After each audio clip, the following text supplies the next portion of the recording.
So this is a really simple drill you can do at home. So one thing a lot of new players will have problems with, and even experienced players, is sight alignment. So if you have a red dot on your gun, it's really important to be able to find the consistent same placement for your red dot at all times. So one drill that you can do is just called the ready up drill. Start at a low or high ready, depending on what you like. And just, if you have a timer, even better, but at the beep, find your sight and then fire. You can do this dry or live. We're gonna do it live because we're at the field right now and we can do that. So let's go.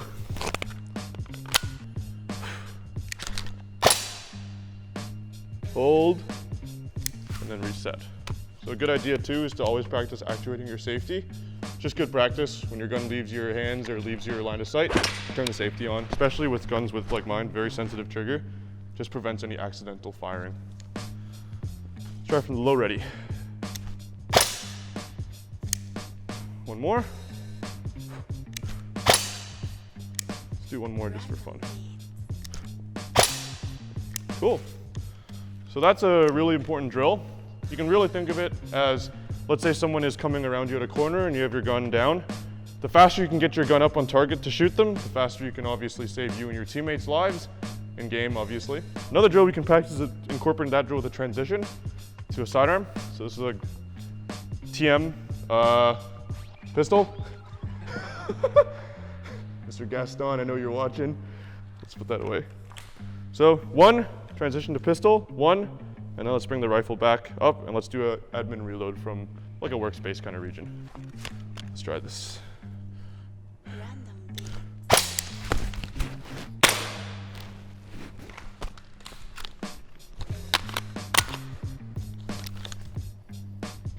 And that's an example of a transition drill you can do with that. So you can even incorporate a admin reload to the pistol because it's good to get your sidearm back into action, of course.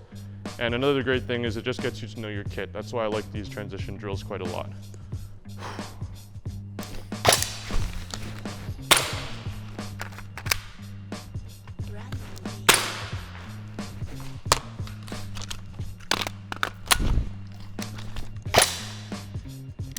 So those are some cool static drills you can do at home. Another great static drill to do at home is just transitioning between targets. So not to secondary, between targets. There's been a lot of cases probably when you're on the field. A lot of guys are in front of you. If you practice this, you can really get good at transitioning between targets. You can really turn the aimbot on. So we can do 2, 2, 2 on these 3 ringers right here. So one way to practice that without any ammo is just to get the sight alignment. 1, 2, 1, 2, 1, 2.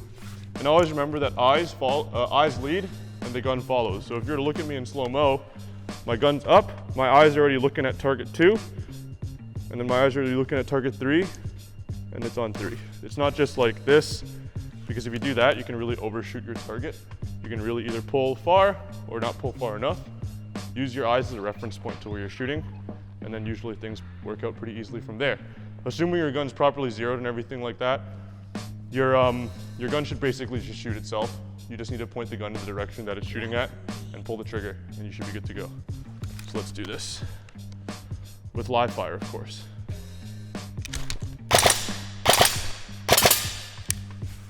Three A zones, I think, pretty good. Let's try it again. And let's try a different arrangement. So 2, 2, 2 from here, just from the middle again. You can just keep going, develop that speed, and develop those better split times, as they call them in the competition shooting world. I know you competition guys are probably laughing at me right now, but this is just what we do in the field here, and it seems to work out pretty good for us. Let's try that one more time, and let's do it backwards. So 2, 2, 2.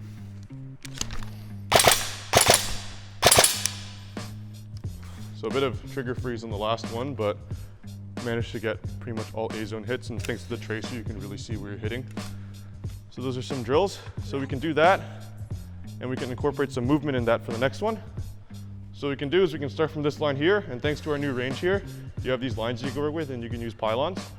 We're gonna walk, and one thing that, another thing that a lot of new players will not realize is that you can move your legs and you can move your torso independently from each other. Yeah, pretty shocking information, but oftentimes people will get into the habit of crab walking, which does have purposes in some cases. But another thing is treating yourself kind of like a tank. So you can point your gun in one direction, point your torso in another direction, and then use your legs and walk like this. Let's go slow for this one. You good? Let's do it. So once we get to the pylon, one, oh, reload. And one. So let's try that again without the reload. Actually, let's put the reload in there while moving. That'll be fun. Okay.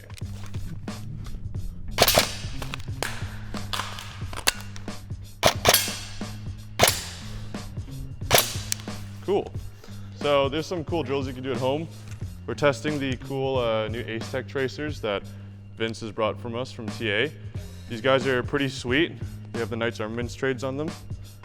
And I'm a sucker for trades. So definitely something that I would definitely consider buying. They're pretty easy to put on. They fit over just a standard birdcage flash hider. There's also one that comes in the container for you.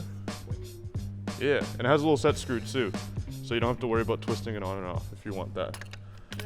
Super easy, quick to touch, and then it's locked into place.